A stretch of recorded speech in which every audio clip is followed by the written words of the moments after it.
अस्सलाम वालेकुम। आज हम पढ़ेंगे 9th class chemistry chapter number 8। उसमें हम मेटल्स की फ़िज़िकल प्रॉपर्टीज़ को और केमिकल प्रॉपर्टीज़ को स्टडी करेंगे। आज आगे जाने से पहले काइंडली चैनल को सब्सक्राइब कर लीजिएगा, और आप लोगों ने अगर कोई अपनी पसंद का टॉपिक समझना हो तो मुझे कमेंट में बता दीजिएगा। हमने पिछले लेक्चर में बात की थी मेटल्स की, उसका इंट्रोडक्शन पढ़ा था, उसकी कैरेक्टरिस्टिक और उसके रिएक्टिविटी के बारे में पढ़ा था। आज हम पढ़ेंगे physical properties of metals and chemical properties of metal. अब हम बात करेंगे सबसे पहले फ़िज़िकल प्रॉपर्टी किसके साथ एसोसिएट होती है? With physical state.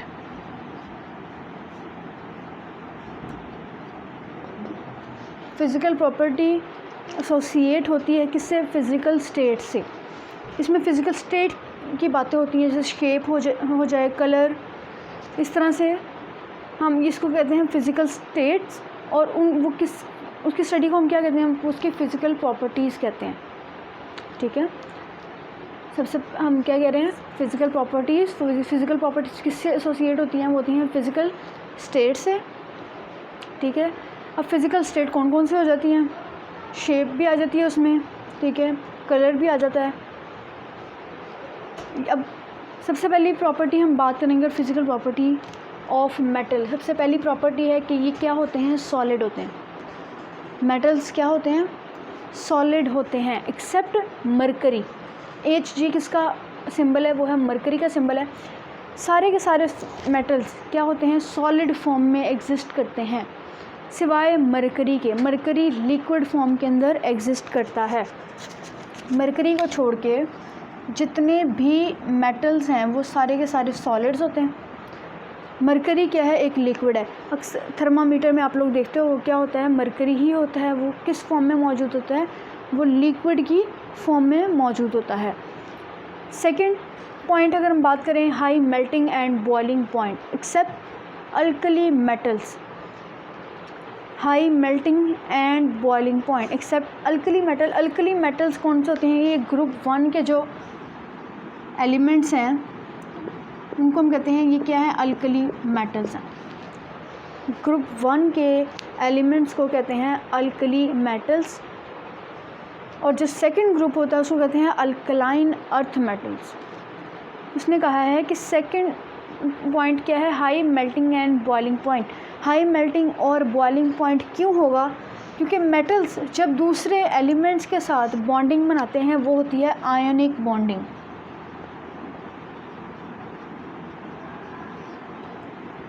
क्या होती है वो? Ionic bonding.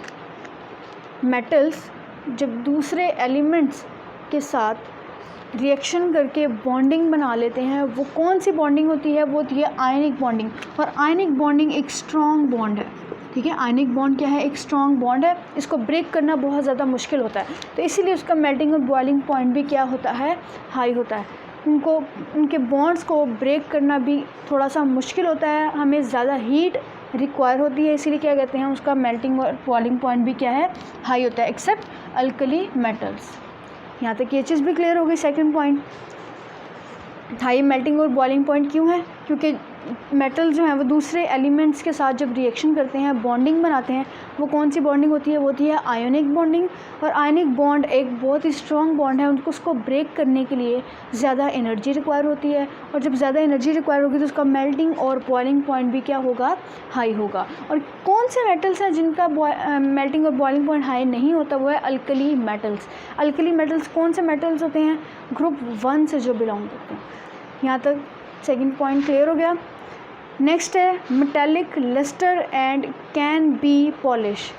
मेटल्स क्या होते हैं? चमकदार होते हैं। ठीक है, मेटेलिक लस्टर मतलब कि क्या होते हैं? चमकदार होते हैं।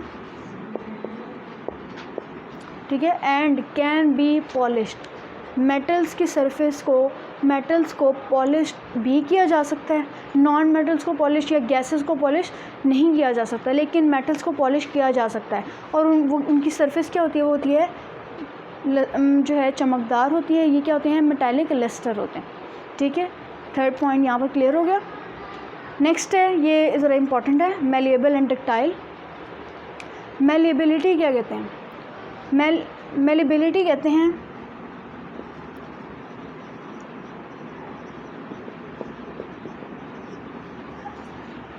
कि मेटल्स को शीट्स में कन्वर्ट करना, हैमर्ड इनटू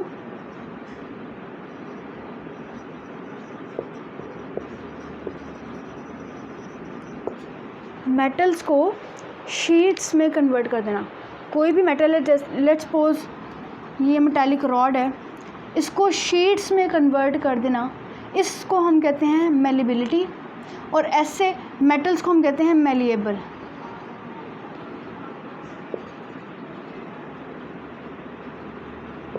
ठीक है, मेलिबिलिटी किसको कहते हैं? किसी भी एलिमेंट, किसी भी मेटल की वो प्रॉपर्टी, वो एबिलिटी कि वो किस में कन्वर्ट हो जाए, शीट्स में कन्वर्ट हो जाए, उसको हम कहते हैं मेलिबिलिटी, और ऐसे एलिमेंट्स को हम क्या कहते हैं? मेलिएबल। ठीक है, यहाँ मेलिबिलिटी भी क्लियर हो गया। नेक्स्ट है डक्टाइल। डक्टिलिटी, डक्टिलिटी कहते हैं वायर्स में मेटल्स का कन्वर्ट होना।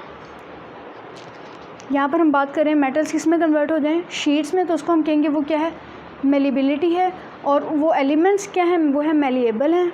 अगर हम बात करें डक्टिलिटी की, तो डक्टिलिटी कहते हैं मेटल्स का वायर्स में कन्वर्ट हो जाना। मतलब कि फॉर एग्जांपल ये रॉड है मेटल की, इसको वायर्स में कन्वर्ट कर दें, उसको हम कहते हैं, उसको क्या है? डक्टिलिटी। और ऐसे एलिमेंट्स को हम क्या कहते हैं? वो है डक्टाइल। ठीक है, आप लोगों ने अक्सर देखा होगा कॉपर वायर्स होती हैं, ठीक है, तो वो क्या हुई होती हैं? डक्टिलिटी। वो किस में कन्वर्ट हुई होती हैं? वायर्स में कन्वर्ट हुई होती हैं। यहाँ तक मेलिएबल का भी क्लियर हो गया और डक्टिलिटी का भी क्लियर हो गया। मेलिएबल क्या होते हैं? मेलिबिलिटी कहते हैं मेटल्स को किस में कन्वर्ट कर देना? शीट्स के अंदर। उन एलिमेंट्स को हम क्या कहते हैं? मेलिएबल। और डक्टिलिटी कहते हैं मेटल्स को किस में कन्वर्ट करना? वायर्स में, ड्रॉन इनटू वायर्स। और ऐसे एलिमेंट्स को हम क्या कहते हैं? ऐसे मेटल्स को हम क्या कहते हैं? डक्टाइल। फोर्थ पॉइंट क्लियर हो गया। इसमें आप लोगों की यही एग्जांपल आ रही है कि जिस तरह से वायर्स, कॉपर वायर्स होती हैं, ठीक है, वो यूज़ होती हैं, उसको वायर्स में कन्वर्ट कर दिया जाता है कॉपर मेटल को, वो भी डक्टिलिटी में आता है। फिफ्थ है good conductor of heat and electricity. Metals के किस फॉर्म में मौजूद हैं? सॉलिड फॉर्म में। सॉलिड के जो पार्टिकल्स हैं, सॉलिड के जो एटम्स हैं, वो आपस में बहुत ज़्यादा करीब करीब जुड़े होते हैं, बहुत ज़्यादा बाउंड होते हैं। ठीक है, वो क्या करते हैं? हीट और इलेक्ट्रिसिटी को आगे आगे पास करते जाते हैं, इसीलिए ये क्या होते हैं? Good conductors of heat and electricity. इसमें क्या चीज़ मौजूद होती है? Metallic bonding. ये आप लोगों ने चैप्टर नंबर 4 में पढ़ा होगा। ठीक है, स्ट्रक्चर ऑफ मॉलिक्यूल में मेटालिक बॉन्डिंग के बारे में आप लोगों ने पढ़ा होगा। ठीक है, कि स्ट्रॉन्ग जो है वो बॉन्डिंग होती है, वो बहुत ज़्यादा एक दूसरे के क्लोज होते हैं पार्टिकल्स, उनमें क्या चीज़ मौजूद होती है? मेटालिक बॉन्डिंग मौजूद होती है। ठीक है, उसकी वजह से वो क्या होते हैं? Good conductors of heat and electricity, क्योंकि वो हीट और इलेक्ट्रिसिटी को पार्टिकल्स जल्दी से आगे ट्रांसफ़र दूसरे पार्टिकल्स में कर देते हैं। मेटालिक बॉन्डिंग की वजह से वो क्या है? Good conductors of heat and electricity. Fifth point भी क्लियर हो गया। अगर हम सिक्स पॉइंट की बात करें, वो है हाई डेंसिटी। इनकी क्या होती है? हाई डेंसिटीज़ होती हैं। किस वजह से होती है? वो है हाई मास की वजह से। इनका मास हाई होता है, ठीक है, तो उनकी डेंसिटीज़ भी क्या है? हाई होती हैं। डेंसिटी का फॉर्मूला क्या होता है? Density is equal to mass by volume. Mass जितना ज़्यादा होगा डेंसिटी उतनी ज़्यादा होगी, वॉल्यूम जितना ज़्यादा होगा और डेंसिटी उतनी कम होगी। 6 पॉइंट भी क्लियर हो गया। अगर हम बात करें 7 पॉइंट की, तो वो है hard in nature except sodium and potassium. Metals हैं क्या? सॉलिड, तो क्या होंगे? हार्ड होंगे। ठीक है, लेकिन दो एलिमेंट्स ऐसे हैं जो कि हार्ड नेचर में नहीं आते, वो है सोडियम और पोटेशियम। ये सोडियम और पोटेशियम बेसिकली सॉफ्ट मेटल्स हैं। ठीक है, ये हार्ड इन नेचर नहीं है। बाकी जितने भी मेटल्स हैं वो सारे के सारे क्या हैं? हार्ड होते हैं। ये है फिज़िकल प्रॉपर्टीज़। अब नेक्स्ट हम पढ़ेंगे chemical properties. Next chemical property की बात करेंगे। केमिकल प्रॉपर्टी ऑफ मेटल, सबसे पहली प्रॉपर्टी है वो है लूज़ ऑफ इलेक्ट्रॉन और कैटायन फॉर्मेशन। ये मैं आप लोगों को बहुत डिटेल में बता चुकी हूँ पिछले लेक्चर में, जहाँ पर हमने मेटल्स का इंट्रोडक्शन पढ़ा था। कि मेटल्स क्या करते हैं, इलेक्ट्रॉन लूज़ करते हैं। जब इलेक्ट्रॉन लूज़ होता है तो क्या बनता है, केटाइन बनता है। और केटाइन को हम क्या कहते हैं, पॉजिटिव चार्ज की फॉर्मेशन होती है। इलेक्ट्रॉन, जब भी कोई भी एलिमेंट का एटम इलेक्ट्रॉन लूज़ करता है तो उसके ऊपर क्या चार्ज आ जाता है, वो है पॉजिटिव चार्ज। पहला पॉइंट बहुत डिटेल में बता चुकी हूँ, ठीक है। सबसे loose electron and cation formation. ये लूज़ इलेक्ट्रॉन क्यों करते हैं मेटल्स, क्योंकि ये इलेक्ट्रोपॉजिटिव होते हैं।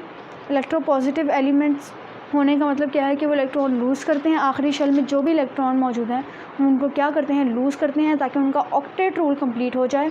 और जब इलेक्ट्रॉन लूज़ करते हैं तो क्या चीज़ बनती है, केटाइन।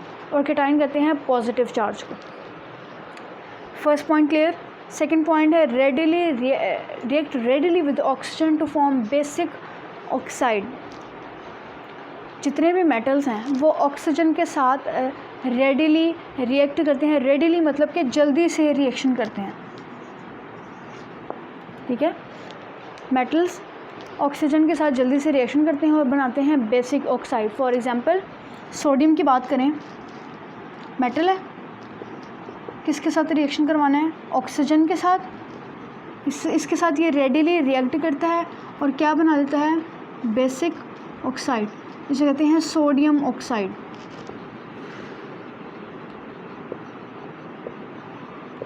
ठीक है।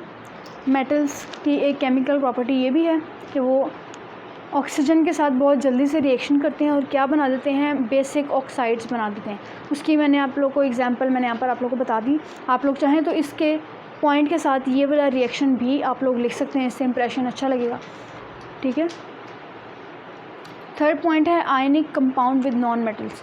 मेटल जब नॉन मेटल के साथ बॉन्ड बनाते हैं तो वो कौन सा बॉन्ड बनाते हैं, आयनिक बॉन्ड।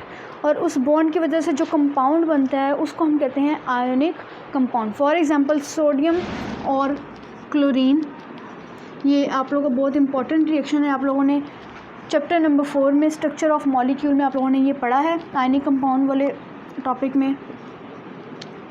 ये क्या है, मेटल, ये क्या है, नॉन मेटल।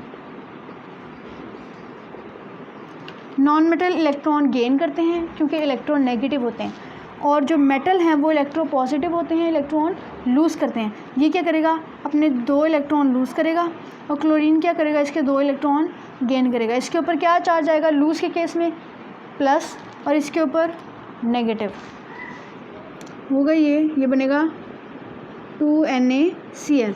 इनके दरमियान जो ये बॉन्ड फॉर्मेशन हो रही है कंप्लीट ट्रांसफ़र ऑफ इलेक्ट्रॉन के केस में, जब कंप्लीट ट्रांसफ़र ऑफ इलेक्ट्रॉन होता है कि एक एलिमेंट ने अपना पूरा का पूरा इलेक्ट्रॉन दे दिया है और दूसरे एलिमेंट ने पूरा का पूरा इलेक्ट्रॉन ले लिया है, उस केस में कौन सा बॉन्ड बनता है, वो बनता है आयोनिक बॉन्ड, ठीक है। क्या बनता है, आयनिक बॉन्ड बनता है। और इस आयनिक बॉन्ड की वजह से क्या बना है, ये एक कंपाउंड बना है। आयनिक बॉन्ड की वजह से ये क्या बन गया है, एक कंपाउंड। तो ये कंपाउंड कौन सा है, वो है आयनिक कंपाउंड। यानी कि मेटल्स जब नॉन मेटल्स के साथ रिएक्शन करते हैं तो क्या चीज़ बनाते हैं, एक आयनिक कंपाउंड बनाते हैं, ionic compound with non metals.